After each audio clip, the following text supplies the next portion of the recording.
Ow.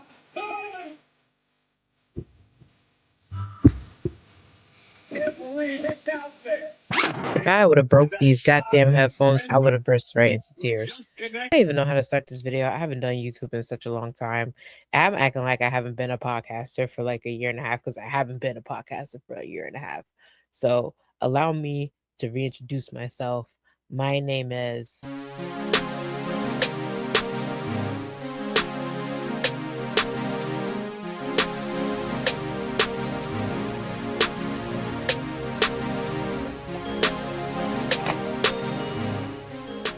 What's going on, babes? It's your girl, Actionable. I'm back. Yes, it's here. I'm not AI. I'm not AI. I am real. I am here, and I am live, and I am in full effect. And I'm here to talk to you guys because it's been a minute. I haven't talked to you guys in a minute. A lot's been going on quietly behind the scenes here. I only got 2 videos on this channel. Y'all don't come for me. I wasn't the most consistent queen out there, but all that's about to change because I'm back. Baby, we are back. We are back. Okay? We're back! Yeah. Classic! We are back! I have been to a lot of places. I've seen a lot of faces, but nothing kind of beats getting on YouTube and having this platform to talk to you guys and spare my feelings. If you follow me on TikTok on reload.relive, you'll know that I have a passion for running my mouth. Not ashamed of it, never gonna be ashamed of it. I'm just gonna be me, and that's the way it's gonna be.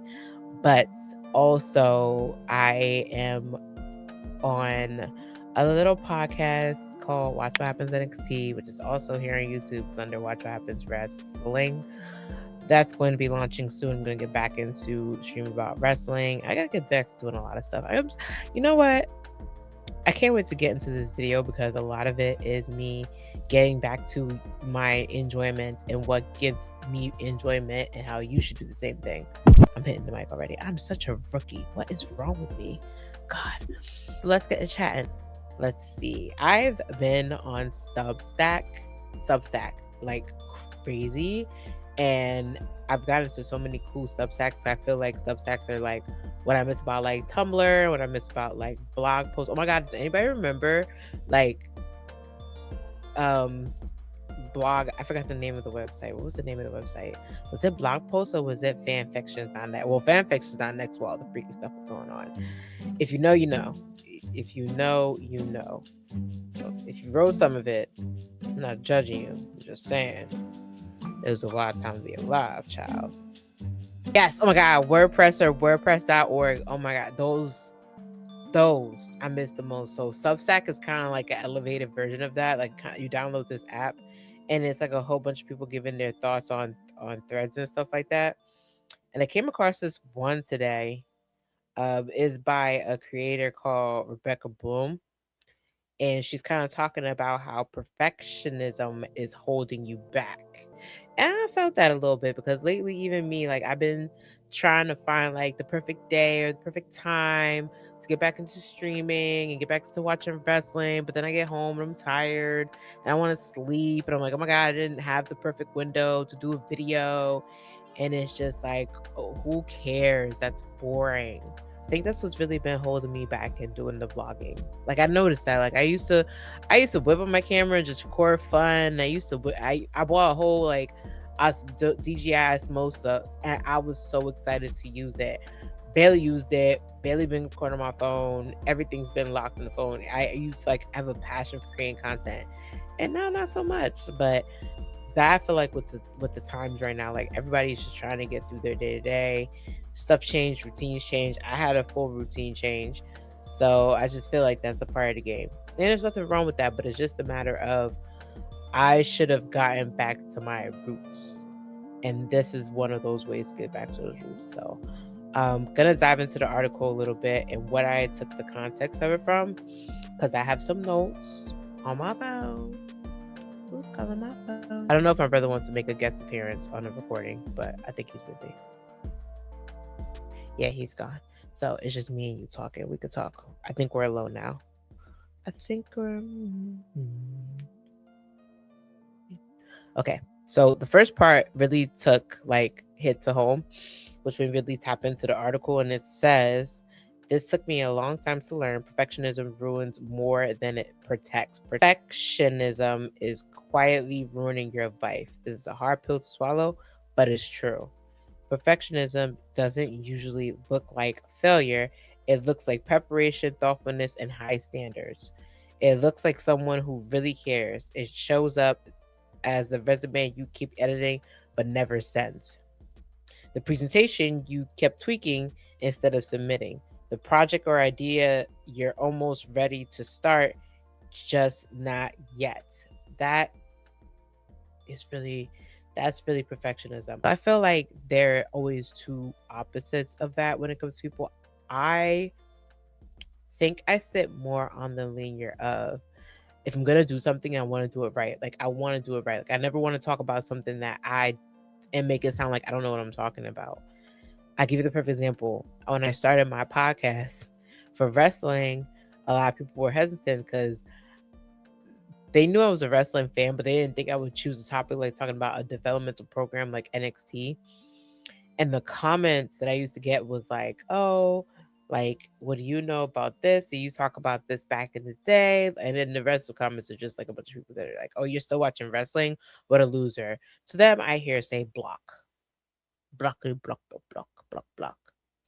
I block them. I'm not worried about that. But what I am worried about is I want to make sure that the people that do appreciate my show and do appreciate what I'm doing know what I'm talking about. I never want to leave them astray.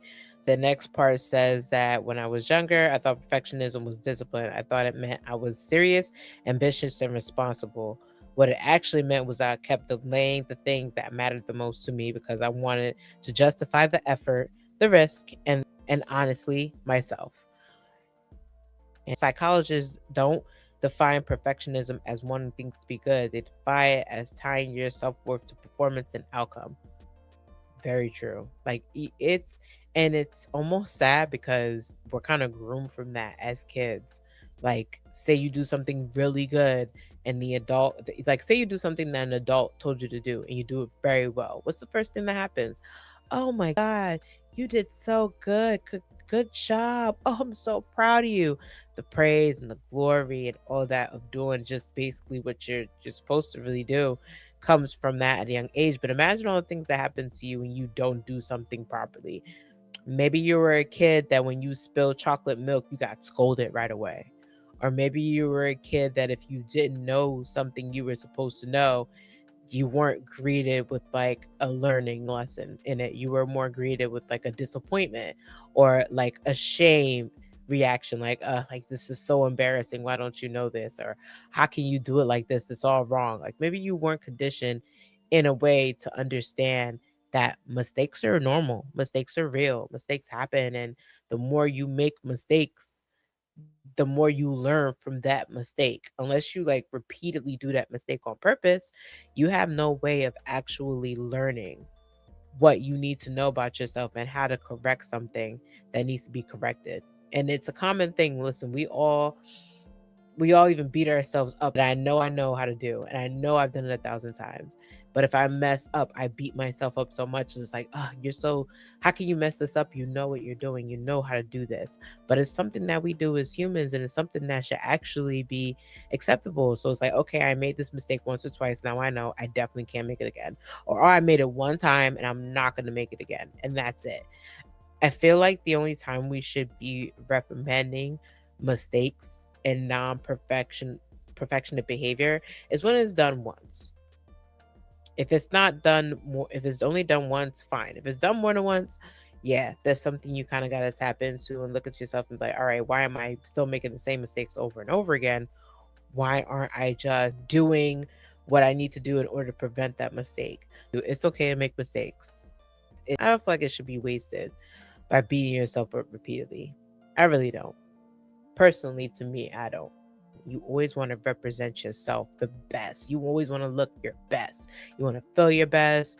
You want to do the best. You want to be the best. And sometimes it just don't go that way the first time. It's happened. This is the order of life. Like we wake up not expecting what's going to happen for us the next day.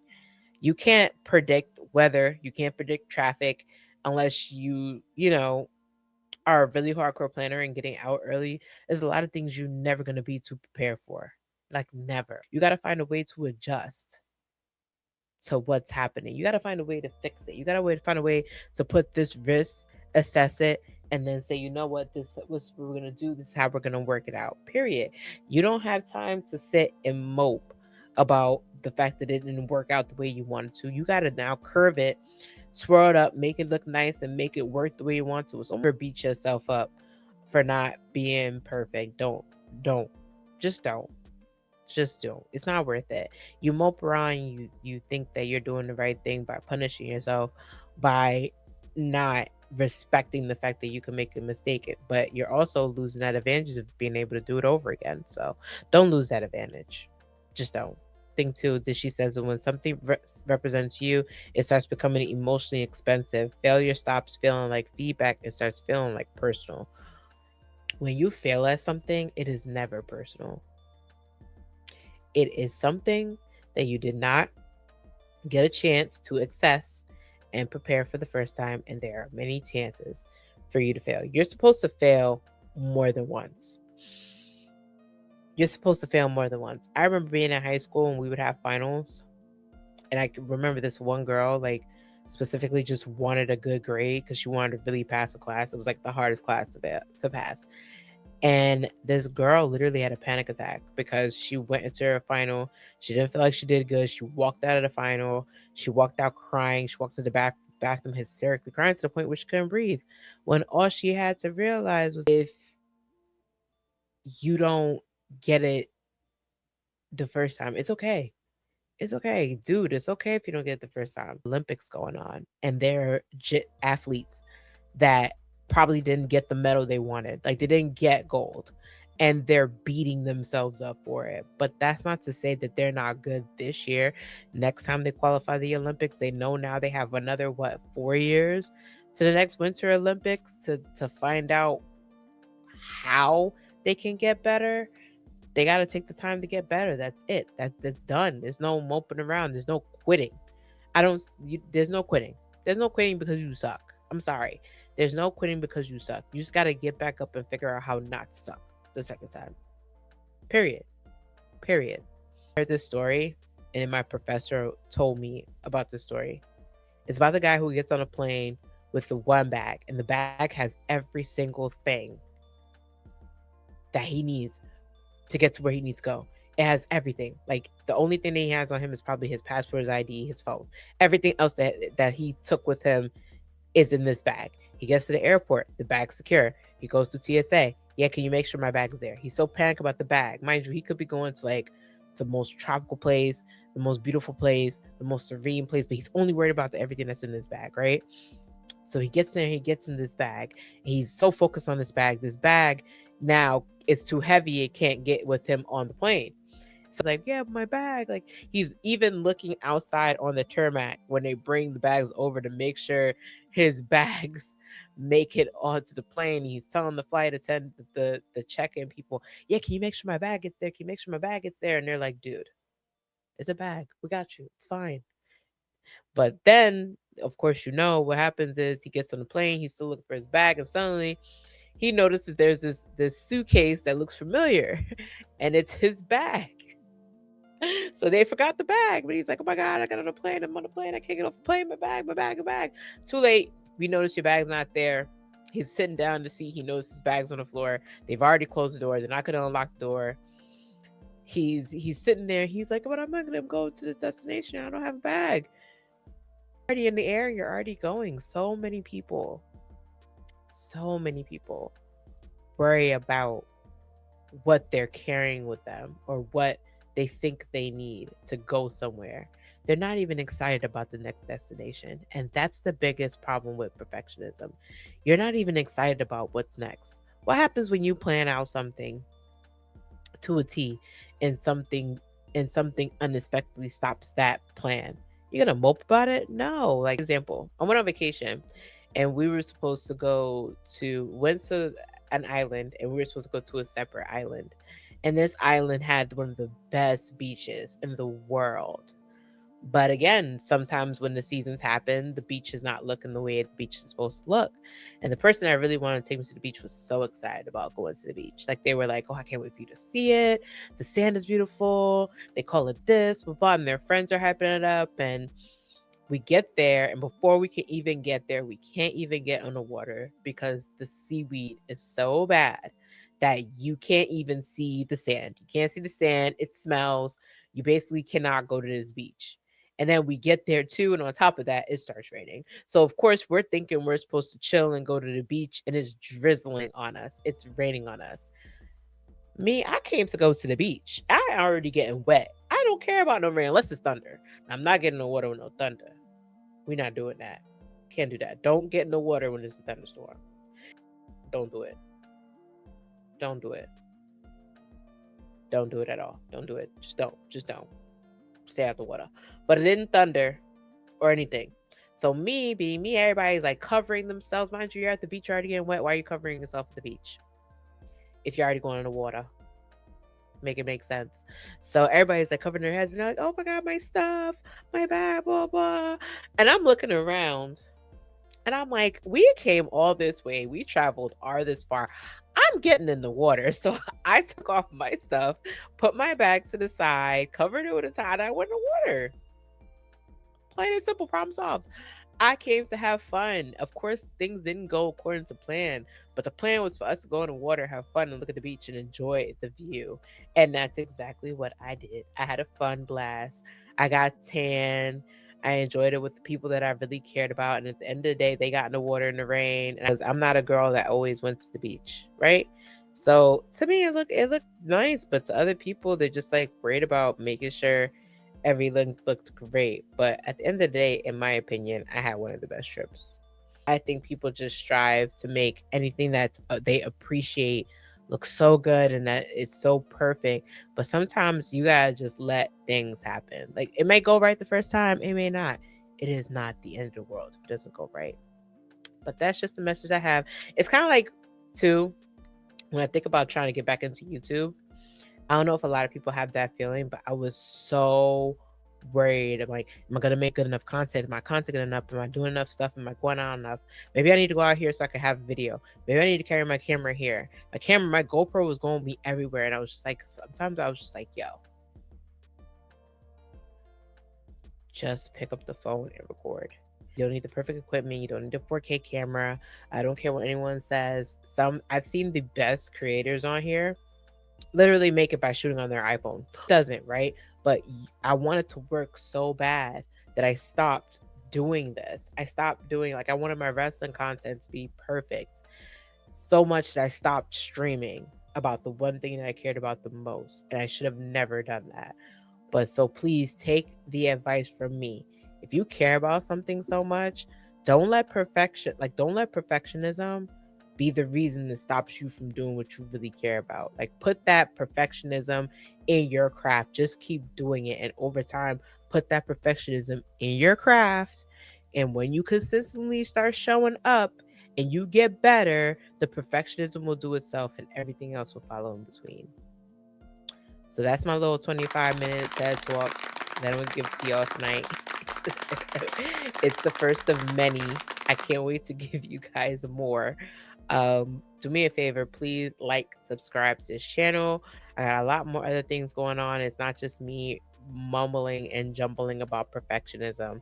It's also going to be a lot of things that I do throughout the day, a lot of things that I like to do when I'm off. I'm off on a weekend, girly. So everything that I do is going to be a weekend based thing. Like you might get me doing more of these talks that I don't have nothing planned. You might see me go out. Who knows? We'll see. But all I know is that I'm going to be back to talk to you guys. Drop a comment if you also have any thoughts on perfectionism. I feel like it's a really good thing to talk about, especially in the now where everybody's trying to get their life together and they just want to do something that they're really passionate about or they're creative about and they're stuck. So tag anybody else who is stuck. Show them this video. Please, I can't wait to see you guys all again. And that's really all I have. I will see you guys again very soon. Bye.